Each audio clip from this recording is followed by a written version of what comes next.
What's happening, people? So, just gonna have a little chat today, right? Because a few things have come up, and so first off, I make no secret of it. Like, I would have struggled with substance abuse for years.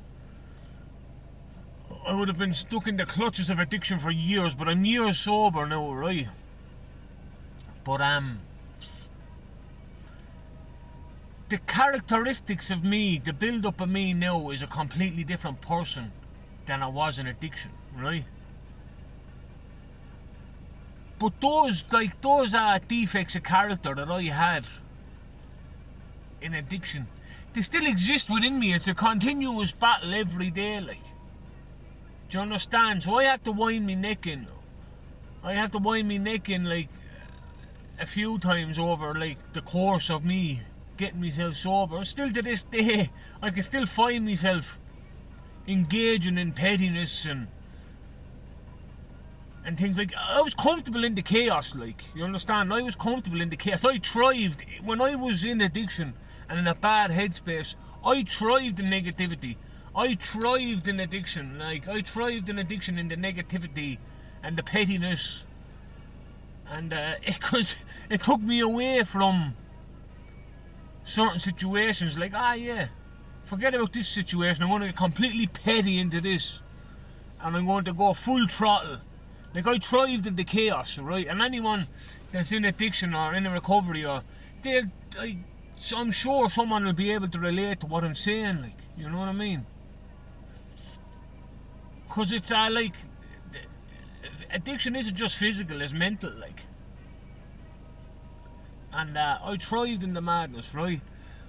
And I have to still, to this day, I have to wind it in. Like, I can still step outside of the line mentally. Even though I'm sober years, I can still feel my mind sometimes slipping back into those behaviours, right? And I have to wind myself back in, alright? Because I can be petty with the best of them. I can be vindictive with the best of them. I can be a bad man with the best of them, like. I have been in the past and I can be, like. But, like, that's not going to benefit me.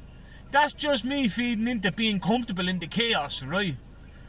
Like, I can be unbelievably petty. Like, and so can any loads of, like, I'm sure there's lots of people can relate to me, the pettiness, like. Right? The ego can come into play, the pettiness can come into play. Like, it's a continuous journey, right? But you have to call yourself to account. You have to accept responsibility. Like this, like, I'll dissect my character I dissect my character on a daily basis. Like, I am studying me, alright? That's the way of putting it. I study me on a daily basis. No one knows me better than me, alright? And if you can be completely honest with yourself and pinpoint your defects of character and be honest about it. Like, when I was in recovery, I had to be completely honest with myself, and I vocalised it in a room full of people.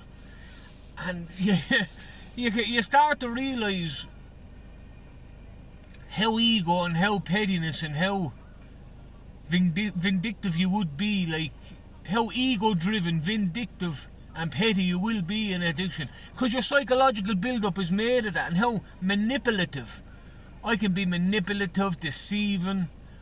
Like, these parts of me still exist. It's not they're just gone. Like, I have to continuously pull myself into check. But, like, this is what it's about.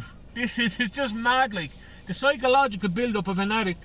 We all have similar backgrounds and similar stories, and been in similar places mentally, physically, financially and emotionally, right?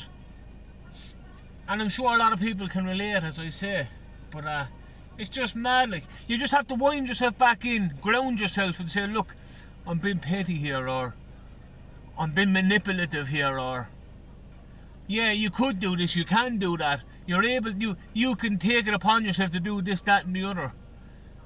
But what does it achieve? Like, it's just feeding into the way your brain would have been in those negative places. Whereas it's better to let things lie. I don't know, like, it's mad, you know what I mean? It's mad. Addiction is a disease of the mind, and even when you remove the substance, the behaviours and the patterns and the defects of character, they stick with you for a long time. They'll stick with you for life. But you have to be conscious enough to know when you're slipping into those behaviours, and if you don't, you'll set yourself back, like, you know what I mean? But yeah, go on, have a good day. I just find it mad, like, you know what I mean? The mind still, those parts of you'll always exist. It's just you having to call it into check and having the moral compass to know, well, look, this isn't, I shouldn't be like this, you know what I mean? But look, go on, people, have a good day. Talk to you again. Have a good one.